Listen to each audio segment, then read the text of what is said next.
Serious inflammation का example क्या है? मैंने ऑलरेडी बता दिया, स्किन में जो ब्लिस्टर बनते हैं बर्न पे, वायरल इन्फेक्शन में, वो एक बहुत बड़ा एग्जांपल है। देन अपन देखते हैं हीमोरेजिक इन्फ्लेमेशन। ये हीमोरेजिक इन्फ्लेमेशन क्या होता है? जो इन्फ्लेमेशन जो होता है ना एक्यूट वाला, उसके भी बहुत अलग अलग डिफरेंट प्रकार के पैटर्न होते हैं। जैसे कि आपका बेस्ट फ्रेंड भैया पेरेंट्स के सामने बन जाएगा गुड बॉय, तुम्हारे सामने है कूल बॉय, और अपनी गर्लफ्रेंड के सामने बन जाएगा बाबू boy. So hello everyone, this is Vishal, right now you are watching MBBS, मतलब जी हां जौहर एमबीबीएस। और ये है आज अपना आखिरी पार्ट। पूरा क्लिनिकल केस स्टडी अपन ने अच्छी तरीके से एक्सप्लेन करी थी, और आज अपन इसका आखिरी पार्ट देखने वाले हैं। इसके अंदर अपन देखेंगे पैटर्न्स ऑफ एक्यूट इन्फ्लेमेशन की, कितने प्रकार के एक्यूट इन्फ्लेमेशन होते हैं, और साथ में अपन माइक्रोस्कोपिक एंड ग्रॉस फीचर भी देखेंगे एक्यूट इन्फ्लेमेशन में। ये क्वेश्चन स्टार मार्क कर लो, बच्चे पढ़ते नहीं है लेकिन ये आ जाता है। मेरे साथ ये हुआ था, मेरे यूनिवर्सिटी एग्जाम्स में ये क्वेश्चन आ गया था। मैंने पूरा एक्यूट इन्फ्लेमेशन पढ़ा, डेफिनेशन, डिफरेंस बिटवीन, इसके सारे इवेंट, केमिकल मीडिएटर, बट ये वाला क्वेश्चन नहीं पढ़ा और वही आ गया। इसे बोलते हैं किस्मत का खेल, और एक सीनियर का एक्सपीरियंस और सीनियर की एडवाइस। मानो जीवन सुधर जाएगा, और नए पैटर्न के हिसाब से, तो मैं डॉक्टर बनाने के हिसाब से मैं पढ़ा रहे हैं आजकल। और आज की वीडियो एंड तक देखना, क्योंकि आज मैं आपको बताने वाला हूं रीजनिंग के क्वेश्चन। आपके एग्जाम के पैटर्न में रीजनिंग भी ऐड हुई है। जी हाँ, रीजनिंग को सॉल्व करने का तरीका यही है, जब आप पूरा टॉपिक कर लो फिर आपको रीजनिंग सॉल्व करनी है। सर क्वेश्चन कहां से मिलेंगे? मैं पढ़ा रहा हूं यूट्यूब में, मेरे ऐप में भी है, फ्री में बहुत सारी चीजें। पूरा सोशल रीजन पैथो का ऐप में फ्री में अपलोड है पीडीएफ, जाओ और डाउनलोड करो, मजे करो। तो ये अब मैं आपको बताता हूं एक्यूट इन्फ्लेमेशन के सर पैटर्न से मतलब क्या है। देखो ये वही वाली बात हो गई, जो इन्फ्लेमेशन जो होता है ना एक्यूट वाला, उसके भी बहुत अलग अलग डिफरेंट प्रकार के पैटर्न होते हैं। जैसे कि आपका बेस्ट फ्रेंड भैया पेरेंट्स के सामने बन जाएगा गुड बॉय, तुम्हारे सामने है कूल बॉय, और अपनी गर्लफ्रेंड के सामने बन जाएगा बाबू बॉय। अरे बाप रे, ये तो धोती खोल रहा है। बेसिक एक्यूट इन्फ्लेमेशन है, अलग अलग प्रकार के होते हैं। जी हाँ, अभी दिखा देता हूँ, ये आप देखिए। एक होता है सीरियस इन्फ्लेमेशन, जिसमें स्किन में से ब्लिस्टर बन जाते हैं। एक होता है ऐसा फाइब्रिनस इन्फ्लेमेशन, इसमें फाइबर बन जाते हैं। एक होता है सुपरेटिव, इसमें पस आ जाता है। सारे एक एक करके डिटेल में जानते हैं, क्लिनिकल भी है तो आपको समझ में अच्छे से आएगा। सबसे पहले अपन देखते हैं सीरियस इन्फ्लेमेशन में। देखो इसको ना मॉर्फोलॉजिकल टाइप भी बोलते हैं और पैटर्न से भी बोलते हैं। इस पर शॉर्ट नोट से आता है पैटर्न पे। अब जो सीरियस एक्सुडेट, अब क्या होता है ना, सीरियस अगर इन्फ्लेमेशन में आपको बताऊं, कितनी बार क्या होता है ना, अपन को जल जाता है ना। गरम गरम पानी अगर स्किन पे हो गया तो एकदम से ना स्किन में ब्लिस्टर बन जाता है, एक हल्का सा फूला फूला स्ट्रक्चर बन जाता है। सो याद रखना, स्किन ब्लिस्टर जो बनता है ना, फॉर्म इन बर्न, जलने पे या फिर किसी वायरल इन्फेक्शन पे, this is the most common example of serious inflammation. So याद रखिए, जब भी आपका जला है हाथ पैर, और तब तक वहां पे इस तरीके से स्किन में ब्लिस्टर बने हुए हैं, पानी भरे हुए, तो समझ जाना ये एक तरीके का एक्यूट इन्फ्लेमेशन ही है। ये होता है क्यों है? देखो क्या होता है ना, जैसे अपन को गरम गरम पानी गिरता है अपने हाथ पे, तो क्या होता है ना, स्किन का उतने एरिया में टिश्यू डैमेज हो गया, वहां की ब्लड वेसल हुई डायलेट, परमेबिलिटी बढ़ी, और जितना भी अपने ब्लड वेसल में सीरियस फ्लूइड होता है वो स्किन में कलेक्ट होता है और ऐसा ब्लिस्टर बना देता है। सो जलने के बाद जो फूला बनता है, it is a most common example of acute inflammation. किस टाइप का? सीरियस टाइप का। ठीक है, इस जो सीरियस एक्सुडेट जो होता है, सीरियस एक्सुडेट का मतलब क्या हुआ, अपने ब्लड वेसल से जितना भी पानी और प्लाज्मा प्रोटीन जो होता है वो स्किन के नीचे बढ़ाने लगता है, वो जो फ्लूइड है वो सीरियस एक्सुडेट है। जितना भी सीरियस एक्सुडेट है और इफ्यूजन है वो समटाइम येलो कलर का होता है ना, स्ट्रॉ लाइक इन कलर होता है। और माइक्रोस्कोप में अगर अपन देखें तो आइदर फ्यू और नो सेल। याद रखना, माइक्रोस्कोप में अगर अपन देखते हैं तो उस फ्लूइड के अंदर पानी नहीं होता। जलने के बाद जो फोड़ा बनता है उसको अगर अपन माइक्रोस्कोप में देखें, उसके फ्लूइड को, पानी को, सीरियस फ्लूइड को, तो उसमें सेल हो भी सकते हैं, सेल नहीं भी हो सकते हैं। फिर सीरियस इन्फ्लेमेशन का एग्जांपल क्या है? मैंने ऑलरेडी बता दिया, स्किन में जो ब्लिस्टर बनते हैं बर्न पे, वायरल इन्फेक्शन में, वो एक बहुत बड़ा एग्जांपल है। कितनी बार क्या होता है, जो अपना साइनोवियल जॉइंट जो होते हैं, जैसे कि एक शोल्डर जॉइंट, कैसा जॉइंट है मेरा? Synovial joint. अगर मेरे शोल्डर जॉइंट में इन्फ्लेमेशन हो जाए तो उसको बोलेंगे साइनोवाइटिस। ये भी मोस्ट कॉमन एग्जांपल है अपने सीरियस इन्फ्लेमेशन का। जो प्लूरल इफ्यूजन होता है, जिसमें लंग्स के बाहर जो कवरिंग होती है प्लूरा, उसके अंदर पानी भरा जाता है, तो प्लूरल इन्फ्यूजन भी एक्यूट इन्फ्लेमेशन का बहुत कॉमन टाइप है। As a complication of lobar pneumonia. अब क्या होता है ना, एक बीमारी होती है जो मैं ही आपको पढ़ाऊंगा सिस्टमिक में, वो है लोबार निमोनिया।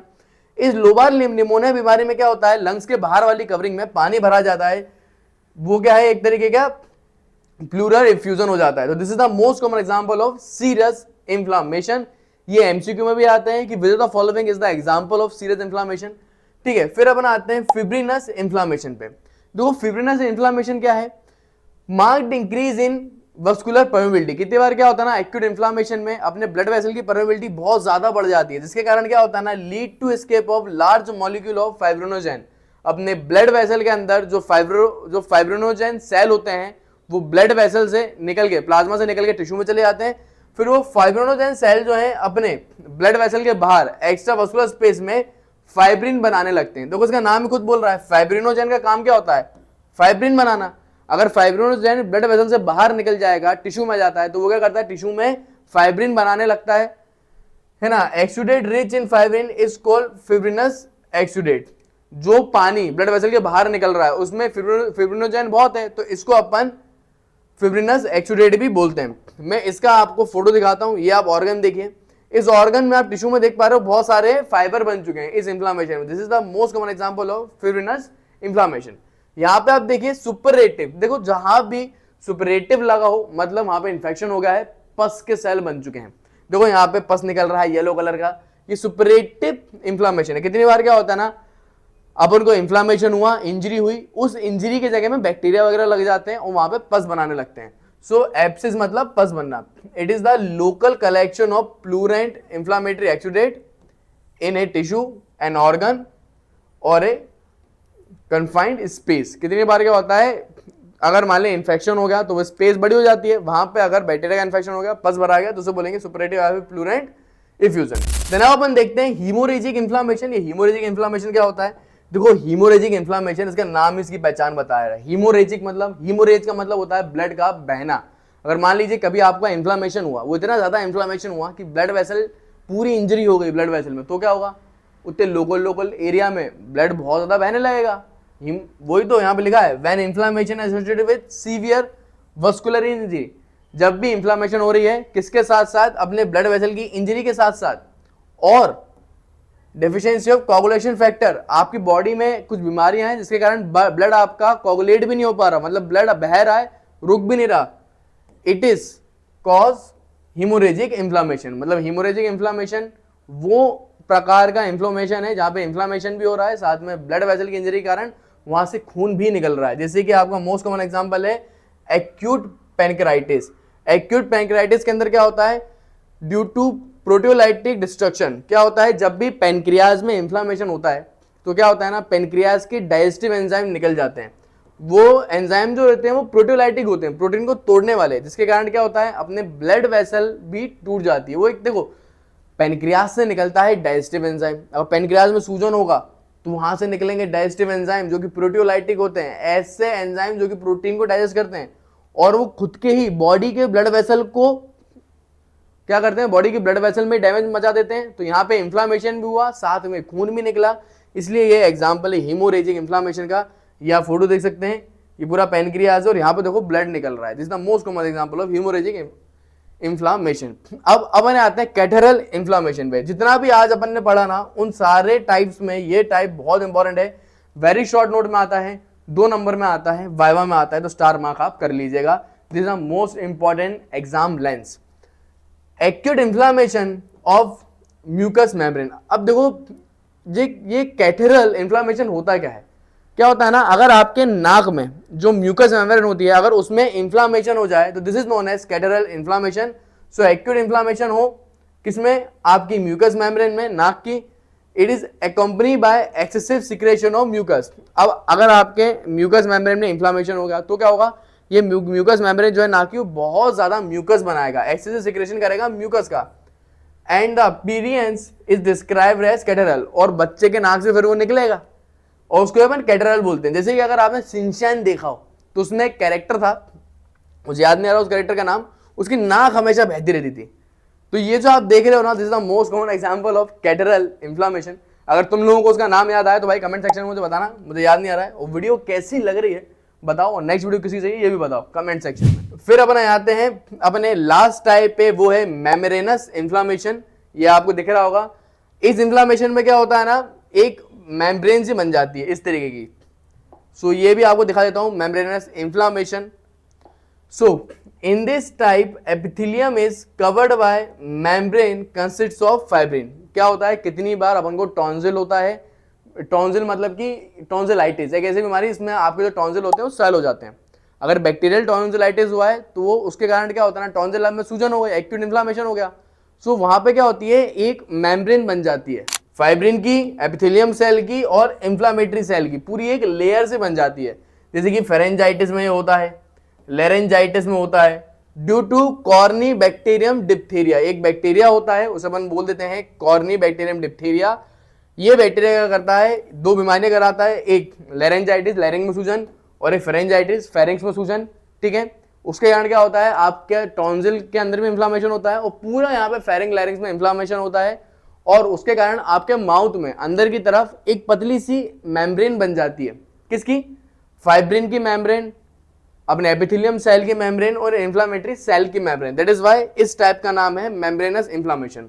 ये एम्स के अंदर सीधा आया था बेटा, एम्स के अंदर डायरेक्ट आपको दिया गया था, ये फोटो दे दिया था और बोला था ये कौन से बैक्टीरिया के कारण हुआ है, ये बताओ। तो इसमें Corynebacterium diphtheria is the right answer. MCQ के हिसाब से बता रहा हूँ, नीट पीजी के हिसाब से। अब यूनिवर्सिटी में कैसे लिखना है वो बाद में बताऊंगा, अभी आपको बताता हूँ रीजनिंग के क्वेश्चन कैसे सॉल्व करने हैं। 3 नंबर में पूछे जाएंगे आपके यूनिवर्सिटी में रीजनिंग के क्वेश्चन।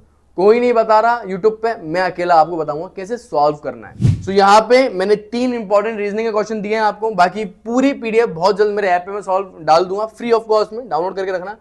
सबसे पहले, why does redness occur at the site of acute inflammation. जाहिर सी बात है, जब भी एक्यूट इन्फ्लामेशन होता है तो रेडनेस क्यों होता है। अब 3 नंबर में ना आपको ज्यादा नहीं लिखना, आधा पेज लिख तो वो भी काफी है, लेकिन ऐसे हेडिंग में लिखना। डेफिनेशन पहले लिखो, रेडनेस क्या है। रेडनेस को रूबर भी बोलते हैं और एक तरीके का कार्डिनल साइन है। पैथोलॉजिकल बेसिस क्या है, क्यों होता है लाल लाल, क्योंकि जैसे इंजरी होती है वैसोडायलेशन होता है, वैसोडायलेशन के कारण रेडनेस भी होता है, ये तो उसका रीजन है। सो पैथोलॉजिकल बेसिस क्या है, it is occur due to vasodilation of arteriole and capillary in the affected area. ठीक है, क्लिनिकल बेसिस की बात करें, ब्लड जैसे अपने क्या होता है ना, जहां पे उनको इंजरी हुई है वहां पे अपना जो ब्लड फ्लो है वो इंक्रीज हो जाता है, हाइपरमी हो जाता है, ज्यादा ऑक्सीजन मिलेगा, ज्यादा न्यूट्रिशन मिलता है, जिसके कारण जो है वो रेड रेड सा टिश्यू अपीयर हो जाता है। फिर पहला रीजनिंग का क्वेश्चन हो गया। देखो रीजनिंग में ना सवाल जवाब हो रहे हैं, ये चीज आपको अच्छा डॉक्टर बनाने में जो है बहुत ज्यादा हेल्प कर सकती है, क्योंकि जब आपको पता रहेगा यार ये क्यों हुआ है, कारण जब आपको पता रहेगा ना चीजों का, आपका नीट पीजी भी निकलेगा और यूनिवर्सिटी में भी अच्छे मार्क्स आएंगे। अब why does swelling occur at the during acute inflammation. Acute inflammation में स्वेलिंग क्यों होती है, कॉमन सी बात है, वैसोडायलेशन होता है, परमेबिलिटी बढ़ती है, दिस इज द रीजन।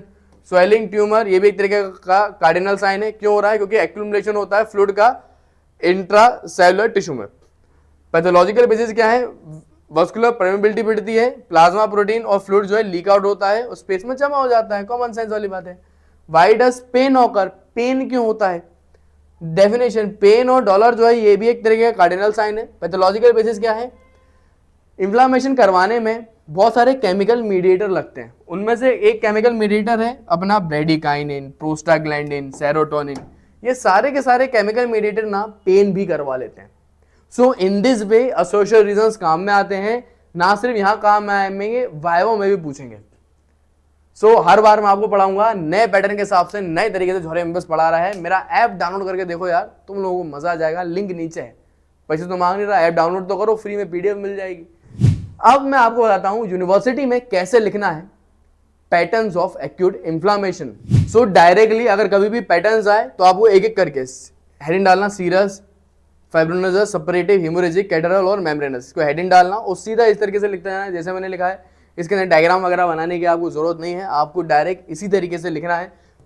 ठीक है, और ये 1-2 बार यूनिवर्सिटी में पूछा गया है, बाकी वेरा शॉर्ट नोट में एमसीक्यू में आ जाता है, बट बच्चे नहीं करके जाते, इसलिए 5 स्टार लगा लो, ये करना ही है। उससे ज्यादा अपना है क्रॉनिक इन्फ्लामेशन जरूरी। क्रॉनिक देखो, अगर कभी कंपैरिजन है ना, एक्यूट ज्यादा जरूरी है कि क्रॉनिक इन्फ्लामेशन, तो एक्यूट इन्फ्लामेशन हमेशा जरूरी है, लॉन्ग में आता है।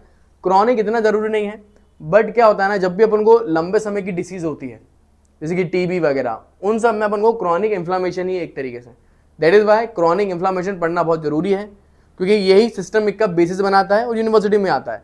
सो अगली कहानी जो है वो है क्रॉनिक इन्फ्लामेशन में। मिलते हैं बहुत जल्द, और याद रखिएगा एमबीबीएस मतलब जवाहरी एमबीबीएस।